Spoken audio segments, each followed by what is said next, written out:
Imagine a language coach who never sleeps, and in some cases charges you a monthly minimum or even does the work for free, and answers questions exactly how you ask. Sounds crazy, right? Check this out. That coach already exists, and you're staring at it right now. In today's video, we're breaking down the first 5 steps for all true beginners when it comes to learning ChatGPT and learning a language. Now, even though this could work for any language, the examples that we're going to use today in this video will be about learning Spanish. So how can ChatGPT turn into a 24/7 super tutor for you? Let's get into it.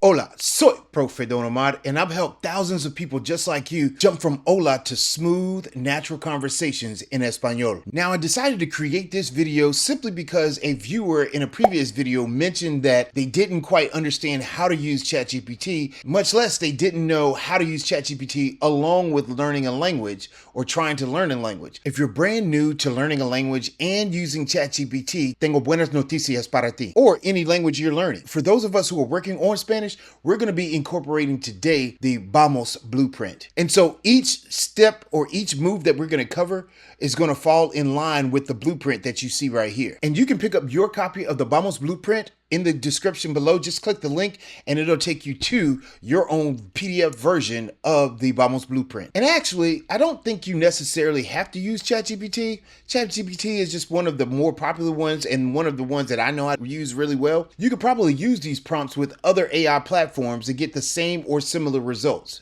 So I've always got to take a step back and realize that not everybody is on the same plane or same level as far as myself or others when it comes to utilizing AI or being able to utilize it to learn how to improve your Spanish fluency or how to work on Spanish or any other language for that matter. So that's why I'm working with the Vamos Blueprint to help people out like that viewer who is having some issues. All right, so let's jump into it. In order to make this successful for you, before you type anything into ChatGPT, you've got to understand this, which brings us to step number 1, pinpoint why. Because you have to understand why it is that you're learning a foreign language. In other words, if you aren't able to understand why you yourself are learning the language, you won't be able to tell ChatGPT exactly what it is you're trying to accomplish. So I want you to take that into mind here. And here's an example of what you could potentially say. It doesn't have to be exactly what you see written here, but you can potentially use it. So us pinning down why or pinpointing why we want to learn a foreign language, that's what we're going to call the V in the Vamos blueprint, your vision. So for the purpose of this video, I'm going to be using the free version of ChatGPT because everybody's not using the ChatGPT Plus program or membership, which is $20 a month. Now, if you are, then of course it's going to work better for you. With the Plus program, you're going to get a lot more engaging answers for some of the questions or prompts that we're going to add. But for somebody using the free version, this is what you're going to probably see. Entonces, por ejemplo, vamos a escribir in 90 days, I want to, and then you talk about, say, weekend plans. So you relate to ChatGPT, act as my friendly Spanish tutor. My 90-day goal is to talk about my weekend. Here's the key part. Be sure to add this part right here before you click enter. I'm a total beginner. Keep the information at a 6th or 7th grade level for me.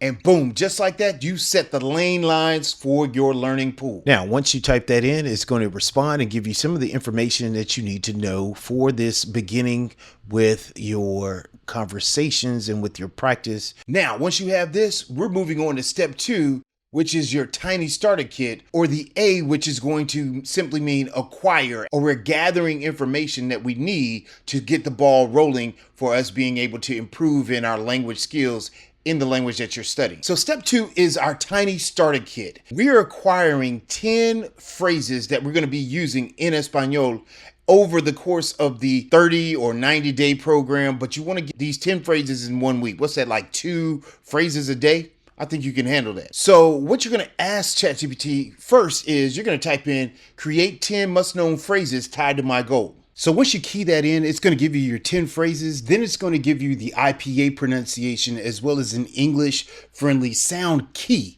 Now, the sound key is probably what you would pay attention more to because it's allowing you to use the letters and pronounce them the way you would normally pronounce things in Inglés. So they give you the English friendly sound key. And then they go as far as to, after they give you the 10 phrases, they are also going to go into the next step of what we are going to talk about. So I'm not going to lie here. When I saw IPA, probably thought of una cerveza, IPA. No. IPA is going to be your international phonetic alphabet, right? Not that that's super important, but it does help you phonetically spell out these Spanish words that you're going to see in your 10 phrases. IPA is like a GPS for your tongue. One symbol, one sound, worldwide. I don't know, it's like I work for them or something. But essentially, it's going to help guide your tongue to get the right pronunciation for these words. So we're going to include that. So that's why we included it in the prompt. And so from right here, we're going to move into step 3, which is micro drills and instant feedback. That's also what the M is for in vamos. Micro drills, instant feedback. So check this out. What we're going to do is, with those 10 phrases that we've gathered, we're going to turn that into a micro quiz. For example, I could ask ChatGPT to make a 5-question quiz. This way you can avoid public embarrassment, which is a huge factor for a lot of beginners who are learning a language. And so with this quiz, or with these quizzes that you're having ChatGPT to create, it's going to work twofold. It's going to provide you with quick reps, and it's going to boost your confidence so that you can use that to your advantage to continue learning. So the quiz has been generated. Now you can go more in depth with your questions for the quiz. You can say, give me the English phrase and I find the Spanish phrase, whatever way you want to set up your directions. So here we have the first question. What does dormir mucho mean? We select our answer, and then it gives you your response, whether it was correct or not. Y número dos, how do you say I went out with friends?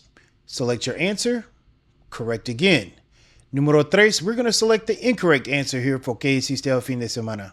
So what it shows us is an explanation of what you missed, and then it gives you the question again. We select the correct answer.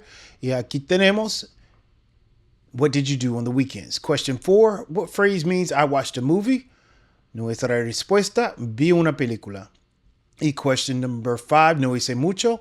We get it correct, and it gives us a breakdown of the information that we want to know about our quiz. Now, let's move on to step 4. Step 4 is the O in the Vamos blueprint, which stands for on stage. This is where we do our role play scenarios here. Now, what I'm going to show you is fairly simple and basic as far as how you can just get the ball rolling with this, but you could technically go deeper in conversation with ChatGPT. And of course, you could choose the voice that you want to use. You can choose whether you want this to be a Mexican Spanish speaker versus a Dominican Spanish speaker versus an Argentine Spanish speaker. You can tell ChatGPT all of that, and it will select those voices. Now, I'm not going to get into that right now with you in this particular video. This is just trying to get you on the playing field and understanding how to utilize this role play scenario when you're talking with ChatGPT out loud. Now, of course, you're going to need a microphone or your computer or laptop, phone, whatever. Make sure you're talking into the microphone so that it can hear you. And yes, you can use your smartphone the same way. So if you're watching this on your mobile phone, you can use your smartphone just by dialing up the app, ChatGPT app on your phone. You simply hit the little microphone, get to talking, and it will have that conversation with you. I'm pretty sure you've seen somebody doing this before. It definitely works. So in this step, it's time to get to the good stuff. We're talking about talking out loud with ChatGPT. So that way you don't have that anxiety build up where it's like, oh my God, did I say something wrong? ChatGPT, we've trained it to not harp on you so hard about words that you may have said wrong, or, you put word order is off, or you're not using the correct conjugations. You can relax here. ChatGPT is not going to judge you like everybody else. Escuchamos, no juzgamos, ¿verdad? So essentially, you start with a scripted conversation, end in freestyle, and nobody hears the mistakes that may have been made, except you and the bot, whoever you're talking to in ChatGPT. Give it a name. Sounds pretty cool. So here we're going to have our scenario built out for us, and I'm going to let it type a little bit more, but it's essentially us asking or stating the parameters of what we want to use in our dialogue or in our conversation. So here we're at a Mexican restaurant, model a short exchange and cue me line by line. Correct only errors that block meaning. And then it gives you a response, and then it gives you the model conversation. Now, the cool thing is this: once you get your model conversation, then it goes line by line with you in your actual conversation. So at this point, let's take a quick listen to an example of how it responds when you're using ChatGPT voice. So right now I'm going to use my phone to do the conversation in the Mexican restaurant. It's not working the way I want to on the video, so let's try using the phone here. Here we go. Hola, estoy bien, gracias. ¿Y tú? Muy bien, gracias. Ahora continuamos. Mesera, ¿qué te gustaría beber? Your turn. Let me know your drink order. Quiero una limonada, por favor. Perfecto. Una limonada bien fresquita va en camino. Mesera, ¿estás listo para pedir? Let me know if you're ready to order your food. Sí, estoy listo. Excelente. Vamos a tomar tu orden. Mesera, ¿qué te gustaría comer? Let me know what you'd like to eat. Pienso que quiero 3 tacos de pollo, por favor. Perfecto. 3 tacos de pollo. Muy buena elección. Mesera, excelente. Buen provecho. Gracias. De nada, un placer. Disfruta tu tiempo y cualquier cosa que necesites, aquí estoy. Okay, gracias. Nos vemos. Okay, so the conversation could continue to go on and on and on, but you get an idea of what is actually taking place here. It's very realistic. Does it have a couple bugs in it? Sure, absolutely. It's going to give you that type of practice that you need, and you can continue to do this on a daily basis and get really good at it. But what happens if you have a problem, or one of your biggest concerns is trying to recall or remember words? That's going to bring us to step 5 in the Vamos blueprint, which is spaced review. Now, I know you're probably like, well, what the heck is that? Why isn't it just called review? I'm going to break it down to you what a spaced review actually is. We've got a little rhyme here. As your memory fades, spaced review saves. Say that a couple of times. As your memory fades, spaced review saves. Now, what is spaced review? Basically, what we're doing is we're taking the phrases that you learned, those 10 phrases, and we're telling ChatGPT to space out the days that it reminds me of what it is that I talked about. So once you get that keyed in on ChatGPT, no problem. It's going to handle the heavy load or the heavy lifting here, and all you have to do is just respond when it shows up via your notification on your phone or in your email. But for the paid version, it gives us that notification on our phone, or you can even check your email. Now, for the free version, it might check your email because you do have to log in to utilize the free version. So if you have a Google account, that's going to save you there, and it probably will just send the notification to your phone or to your email. So after the conversation, you get the review list of what you covered, and then you also get a reminder for the Sunday quiz coming up, as well as the option of, do you want it to create flashcards or audio to help you out with? If you're gaining value from this video, make sure to give it a like and share it with somebody that you know may need this information about how to use ChatGPT to learn a language. That would make my heart content. But before we land this plane, let's make sure we lock this in by doing a quick recap, the 5 power moves in our Vamos blueprint. So the V, vision, right? The A, acquire those 10 phrases that you're going to work with. The M, mini drills or micro drills and instant feedback. The O, we're talking about on stage, right? Doing your role play scenarios. And the S, space review, right? Remember our phrase. As your memory fades, space review saves. Now, these 5 steps will get your foot in the door with using ChatGPT as a language tutor. But if you want to go deeper in this language journey using ChatGPT as a language tutor, check this video out right here, and I'll see you over there. Soy Profe Don Omar, your guide to how to speak Spanish now. Nos vemos.